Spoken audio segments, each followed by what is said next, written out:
Bonjour Sarah Knafo Bonjour Sonia Mabrouk. et bienvenue à la grande interview sur CNews et Europe 1. Vous êtes Sarah Knafo, eurodéputée Reconquête, beaucoup de sujets à vous soumettre ce matin et tout d'abord bien sûr l'émotion. L'émotion qui est très vive à Épinay-sur-Orge. L'enquête se poursuit après le meurtre de Louise, 11 ans, lardée de plusieurs coups de couteau, tant de vies volées. Thomas, Lola, Philippine, Elias et maintenant Louise à la sortie du collège.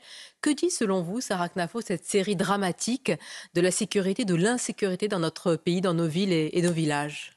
Il y a une phrase de Jean-François Revel qui me frappe. Il dit: si vous voulez juger un régime politique, alors comptez les cadavres.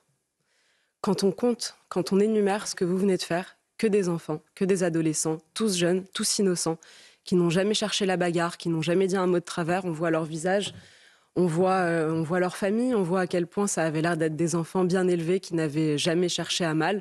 Alors on se dit que ça condamne notre régime politique. Je crois que tous sont coupables, que tous ceux qui ont conduit le pays jusqu'ici, depuis les 40 dernières années, sont coupables. Et quand on voit des gens, quel que soit leur âge, qui se réveillent un matin et qui se disent: mais comment est-ce qu'ils ont transformé la France en cet endroit où n'importe qui est en danger à n'importe quel moment? Je pense que la seule question que les gens se posent maintenant, puisqu'ils le savent tout ça, le constat on l'a fait, nous vous voyez chez Reconquête, ça fait depuis 4 ans qu'on dit ça, Éric Zemmour ça fait depuis 30 ans qu'il le dit, le constat maintenant tout le monde l'a fait. Je pense que la seule question que les Français se posent aujourd'hui, c'est pourquoi ils ne font rien. Et dans ce ils ne font rien, c'est toute la classe politique. On a un gouvernement qui n'est pas d'accord entre lui. Si vous voulez, on pourra On va en continuer parler, d'en bien parler. sûr, mais vous avez vu que Bruno Retailleau a dénoncé cette criminalité insupportable et à la une du JDD hier, le ministre de l'Intérieur affirme, je cite, que notre droit ne protège plus les Français. Est-ce que vous y voyez, Sarah Knafo, bien un constat lucide et un appel à agir ou alors au contraire l'impuissance du politique institutionnalisé? Un constat lucide, évidemment. On le dit depuis des années, comme je vous le disais. Mais je crois que les Français s'impatientent. On est d'accord avec M. Retailleau, on est d'accord avec ses constats. Qui ne les validerait pas? C'est aujourd'hui évident pour, je pense, 80% des Français. C'est majoritaire même à gauche, ces sujets. Donc là, je pense que quand on soulève un espoir, comme il le fait, chez le peuple français, il faut faire attention à ne pas le décevoir.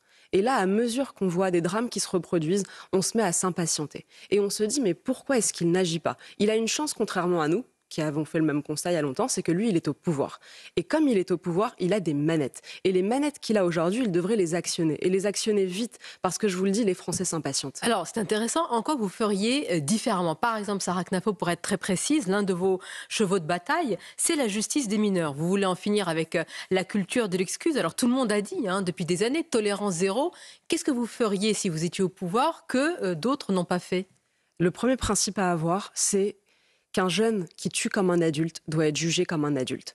On ne doit pas regarder en fonction de l'âge, mais en fonction de la gravité du crime. Même à 12, 13 ans, un jeune qui tue comme un adulte, condamné comme un adulte. Absolument, condamné comme un adulte. Si un jeune de 14 ans assassine, larde de coups de couteau par exemple, il doit savoir qu'il peut passer le restant de ses jours en prison. Aujourd'hui, on est dans un système où on veut protéger les jeunes de la sanction au lieu de les préserver du crime. C'est par la sanction qu'on les protégera du crime. Et tout le monde le sait, quand on a des enfants, on sait que un enfant va chercher la limite. S'il ne trouve jamais cette limite, il va continuer, il va continuer. Et là, on a des jeunes en France qui savent qu'il y a une impunité. Pas parce qu'ils connaissent nos lois par cœur, mais parce qu'ils l'ont constaté 100 fois. Ils voient que leurs amis n'ont rien, ils voient qu'ils peuvent s'en sortir avec quoi, un rappel à la loi ou même pas. Je pense qu'il faut vraiment supprimer ce code des mineurs qui nous enferme dans la culture de l'excuse. Il suffit pas de dire on arrête avec la culture de l'excuse, il faut en sortir. Il faut sortir de ce schéma où on pense qu'un adolescent, c'est toujours un pauvre être malheureux qui va un peu se révolter contre la société en agissant mal. C'est pas vrai. L'histoire montre que les adolescents peuvent commettre des tueries de masse, des actes de barbarie, et à 15 ans, à 16 ans, à 17 ans, on sait pertinemment que tuer, c'est le mal absolu. Je vous entends. Donc, si on le condamne comme un adulte, ça veut dire, Sarah Knafo, que pour vous, la prison, c'est pas la réinsertion. Ah non, la prison, alors dans la doctrine originelle de la prison qu'on n'aurait jamais dû quitter, la prison, ça sert à mettre un individu dangereux hors d'état de nuire. Et dans ce système où on considère que l'intérêt général de la société, c'est le bien-être des détenus, alors forcément, on sacrifie le bien-être des honnêtes gens qui se promènent dans la rue, qui peuvent se faire planter un coup de couteau pour n'importe quoi, comme on le voit avec une enfant de 11 ans qui manifestement n'avait rien fait. La prison, son seul objectif, c'est de mettre les individus qui sont dangereux, qui pourraient continuer de commettre leurs crimes ou leurs délits en prison.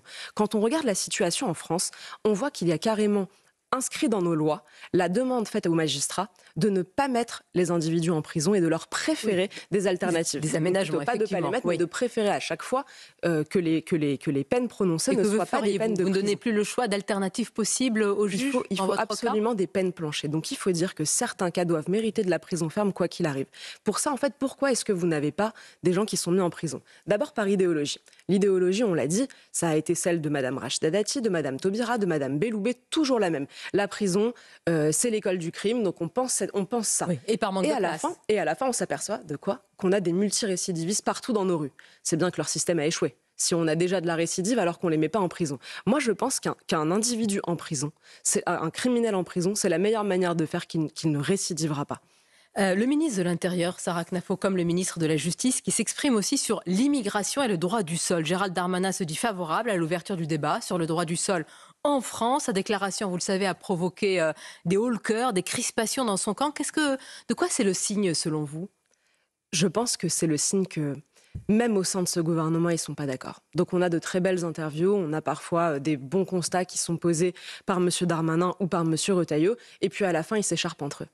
Ce qui me frappe le plus, c'est qu'en réalité, ça débat au sein du gouvernement, mais ça ne débat presque plus au sein du peuple français. Pourtant, le Premier ministre veut lancer un grand débat sur l'identité nationale. Moi, franchement, ce genre de mesure, ça me révolte. Pourquoi? Ça me révolte parce que ça donne l'impression qu'on n'en a pas débattu. Ça fait 40 ans qu'on en débat. C'est le sujet le plus consensuel de France. Aujourd'hui, l'immigration, c'est le sujet qui fait le plus consensus. On ne veut plus débattre. Moi, je regarde les États-Unis. Donald Trump en est à son 30e décret. Et nous, on en est à débattre pour savoir s'il faudrait un débat. Alors Elisabeth Borne n'est pas d'accord, elle dit moi je veux pas qu'il y ait un débat. Donc en réalité nous on débat de la possibilité éventuelle d'un éventuel débat pendant que les autres pays avancent. Moi franchement je trouve ça révoltant parce qu'ils nous donnent l'impression qu'en réalité les Français n'ont pas réfléchi à la question. Ils ont besoin qu'on en débatte, ils ont besoin de se faire une opinion. C'est faux.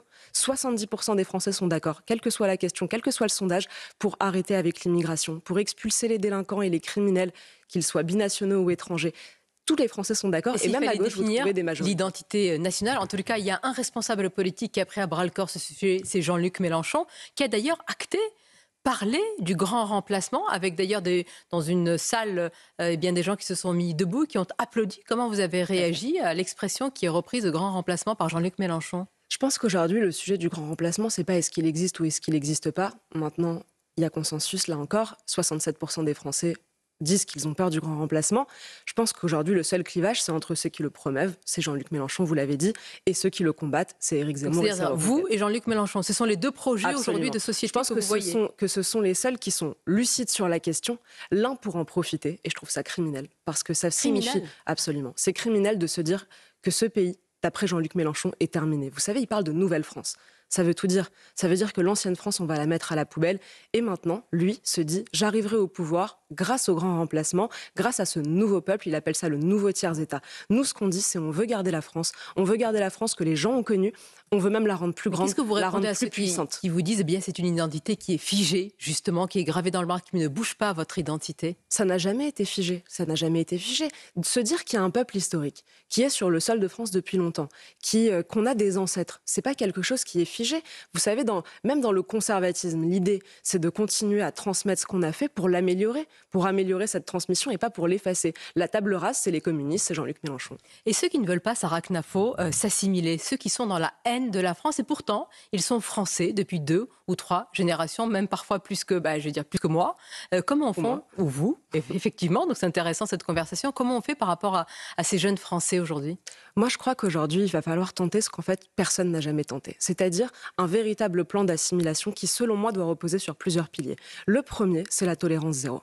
La tolérance zéro vis-à-vis de notamment la justice. C'est-à-dire qu'on doit dire à des gens, si vous comptez vivre à côté de nous, en parallèle, dans une économie parallèle, si vous comptez réussir à vivre en France sans travailler dans les entreprises françaises, mais par exemple en trafiquant des stupéfiants, vous voyez que c'est un grand sujet d'actualité aussi, nous ne vous laisserons plus faire. Une tolérance zéro, vous serez en prison. Je crois à la force de l'exemple. Quand on se dit mon cousin ou celui que je connaissais n'arrive plus à seulement vivre de son trafic de stupes, je pense que ça pourra faire une vraie insertion. Mais l'aspect culturel, ça ne se décrète pas, l'amour de la France. L'aspect culturel, en France, c'est beaucoup vu par le travail. Quand vous avez eu des générations de Polonais ou d'Espagnols, alors c'est différent, je vous l'accorde, ils se sont beaucoup intégrés à l'usine. Parce qu'il y a une force assimilatrice du lieu de travail. Quand vous avez des gens qui sont totalement déconnectés de nous, qui quittent l'école très tôt, qui vivent de trafic. Comment voulez-vous qu'à un quelconque moment, ils aient accès à cette force assimilationniste? Ensuite, je pense, et c'est plutôt même la base, le b.a.-ba, qu'il faut fermer la porte. Il faut fermer la porte. Parce que quand vous continuez d'accueillir des flux qui forment l'équivalent de la ville de Paris à l'échelle d'un quinquennat, donc 2 millions de personnes tous les 5 ans, comment voulez-vous que ceux qui sont déjà là s'assimilent? Donc la justice, arrêter les flux migratoires. Je pense qu'il y a, dans cette optique de justice, vous avez effectivement la justice pénale, vous avez également la justice sociale. Il ne faut plus que les gens viennent en France en se disant seulement c'est un Eldorado social.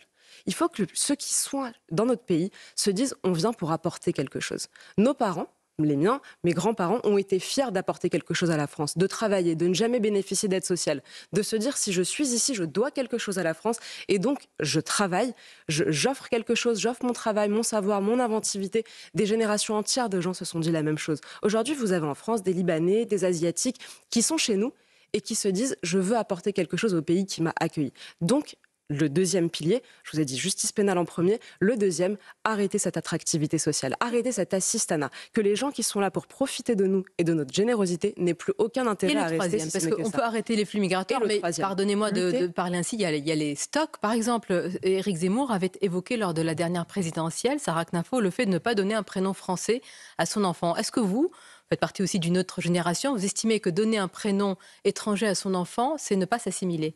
Je pense que quand on donne un prénom français à ses enfants, on fait un pas vers la France parce qu'on leur donne un destin qui s'inscrit dans l'histoire de France. Ce qu'avait dit Éric Zemmour, c'était que le nom de famille était là pour rappeler les origines. Ça rappelle les origines ancestrales. On a un nom de famille qui peut nous permettre d'avoir ça. On peut aussi donner des deuxièmes prénoms qui nous relient à notre origine. En revanche, le premier prénom, c'est un pas qu'on peut faire vers la France. Vous savez, j'avais entendu un sociologue qui disait « Le prénom, c'est un don que peut faire un parent à son enfant qui est gratuit ». C'est gratuit de donner un prénom et qui peut l'insérer dans une toute autre histoire. C'est un marqueur de classe sociale, le prénom, c'est un marqueur aussi d'origine, de culture. Donc, c'est un cadeau qu'on peut faire à son enfant pour lui permettre de s'intégrer. Et sur ce point... Mais je note que vous le prenez dans l'aspect positif et pas dans une obligation, justement, de ne plus pouvoir donner de prénoms étrangers. C'est un pas qu'on fait vers la France, c'est un pas que beaucoup de gens ont fait. Je vous citais tout à l'heure les Asiatiques ou les Libanais ou même les Français de confession juive. Ils ont fait ce pas vers la France d'offrir à leur enfant un avenir français. Et de votre point de vue, Sarah Knafo, on poursuit notre entretien sur CNews et Europe 1. Est-ce qu'il est possible de changer profondément les choses en matière migratoire sans remettre en cause la primauté des règles et des normes européennes? Alors oui. Tout à fait. Sans sortir d'aucun traité. Sans sortir des traités. Première réponse, vous allez comprendre. Beaucoup de politiques essayent de cacher leur lâcheté derrière l'Union européenne. Si on fait ça, c'est parce que c'est les règles de l'UE ou les règles de la CEDH. Et pourtant, quand on observe à plat les différentes politiques migratoires des 27 pays de l'Union européenne, on s'aperçoit qu'on a la pire. Il n'y a aucun autre pays de l'Union européenne qui a, comme nous, l'AME ouverte à tous les clandestins qui arriveraient sur son territoire. Il y a des politiques européennes comme le pacte asile-immigration qui nous est imposé par l'Union européenne. Donc comment changer les choses? Tout à fait. Déjà, ce que je veux vous dire, c'est que le premier problème est un problème national. C'est nous-mêmes qui avons décidé de ces politiques et c'est nous-mêmes qui pouvons les changer. Ensuite, comment changer les choses? Je pense qu'il faut faire ce que la France n'a encore jamais osé faire, c'est-à-dire poser un ultimatum à l'Union européenne et leur dire si, dans les 3 mois qui viennent, vous ne révisez pas tel traité et tel traité qui nuisent à nos intérêts vitaux, alors on vous annonce déjà qu'on ne les respectera plus. Et donc, personne n'a jamais osé faire ça. Donc on sort des traités dans ce cas-là. Personne n'a jamais osé faire ça. Donc on sort des traités. Tout à fait, à terme. Donc si jamais vous dites à l'Union européenne, nous, on veut bien s'inscrire dans une révision, mais on vous laisse 3 mois. On ne se dit pas que c'est une révision qui va durer des ans. On veut bien être dans la philosophie du droit international et vous dire, vous avez le temps, vous avez 3 mois, mais à l'issue de ces 3 mois, on vous prévient d'avance, nos intérêts vitaux sont tellement menacés qu'on va le faire. Vous, au pouvoir, reconquête au pouvoir, si l'Union européenne ne répond pas à votre ultimatum, que faites-vous? Il n'y a aucun scénario où l'Union européenne se dit qu'elle peut tolérer que la France, donc la France et l'Allemagne, vous savez que sans eux, il n'y a plus d'Union européenne. Il n'y a aucun scénario où l'Union européenne, à mon sens, ne plie pas face à un désir de la France. Quand l'Allemagne a fait la même chose, vous avez vu l'Allemagne récemment qui a dit on veut remettre des frontières. Ils l'ont fait 6 mois renouvelables. Voilà, exactement. Mais s'ils disent non à la France, vous ne l'imaginez pas. C'est-à-dire vous ne sortirez pas des traités. Ah si, je vous le dis, si à horizon 3 mois, on fixe un délai, on leur dit voilà l'ultimatum. Si à horizon 3 mois, vous ne le faites pas, alors là, on violera ce traité, on ne le respectera pas et on s'attribuera le droit de défendre nos intérêts vitaux. Mais je crois qu'au sein de l'Union européenne, ils seront assez intelligents pour se dire si demain la France ne respecte plus les traités, c'est la dislocation de l'Union européenne. La France est un pays tellement important qu'à mon avis, ils plieront. Et le problème, c'est qu'on n'a aucun président qui n'a jamais osé faire ça. Cela revient aussi à défendre la souveraineté. Il y a la souveraineté des frontières, il y a aussi la souveraineté technologique avec l'intelligence artificielle. On va conclure par ça. D'ailleurs, au Parlement européen, vous vous occupez de cette souveraineté-là. Tout d'abord, comment vous avez réagi à la vidéo du président Emmanuel Macron qui a repris des deepfakes pour faire la promotion du sommet sur l'intelligence artificielle? Cela a été beaucoup commenté. Ça vous a choqué? Je crois qu'il prend le sujet de l'intelligence artificielle par le petit bout de la lorgnette. Et quand on parle de ce sujet et que la seule chose qu'on trouve à faire, c'est un tweet reprenant des deepfakes, à mon avis, on écarte un peu. Il y a un côté un peu clownesque qui peut déplaire aux gens sur un sujet qui est tellement sérieux, tellement un sujet d'avenir qui peut apporter tellement de progrès dans nos sociétés. Je trouve que c'est un peu dommage de faire ça. Vous l'avez dit, je suis en charge au Parlement européen d'un rapport sur la souveraineté technologique. Donc il se trouve que je vois au quotidien des acteurs de ce secteur, en France, mais aussi dans le reste de l'Union européenne et même aux États-Unis. Il y a un sujet majeur sur l'intelligence artificielle. C'est très bien qu'on fasse un sommet, c'est très bien que la France soit au centre de l'attention, mais on n'est pas aux commandes sur le sujet. Pour être aux commandes sur le sujet, je pense qu'il faut d'abord se dire que chez nous, on a des entrepreneurs de génie. On a des cerveaux, on a des idées, un Elon Musk français, de la créativité. Je pense qu'on en a plusieurs des Elon Musk français. Elon Musk Des potentiels. Ils sont la première fortune du monde. Mais on a des potentiels Elon Musk français. Maintenant, ce qu'il leur faut, premièrement, il leur faut de l'énergie. On a la chance en France de pouvoir être demain un leader du nucléaire. On a les atouts chez nous pour le faire. Il leur faut aussi des marchés. J'en finis par là. Ce que je trouve absurde en France aujourd'hui dans notre système, c'est qu'on peut avoir une collectivité qui, un matin, va donner une subvention à une entreprise avec de l'argent public et l'après-midi va prendre dans un marché public son concurrent américain. Ça, c'est absurde. Donc, il faut réserver nos marchés à nos entreprises pour les faire grossir, pour jouer sur la concurrence. Et j'en finis vraiment par là. Ce que je trouve absurde, c'est qu'Emmanuel Macron se présente aujourd'hui comme le pape de notre souveraineté technologique alors qu'il est celui qui a donné nos données de santé à Microsoft, ce qui, ça, est un scandale. Défis et opportunités, l'intelligence artificielle. Merci Sarah Knafo, c'était votre grande interview et bonne journée. Merci Sonia Mabrouk.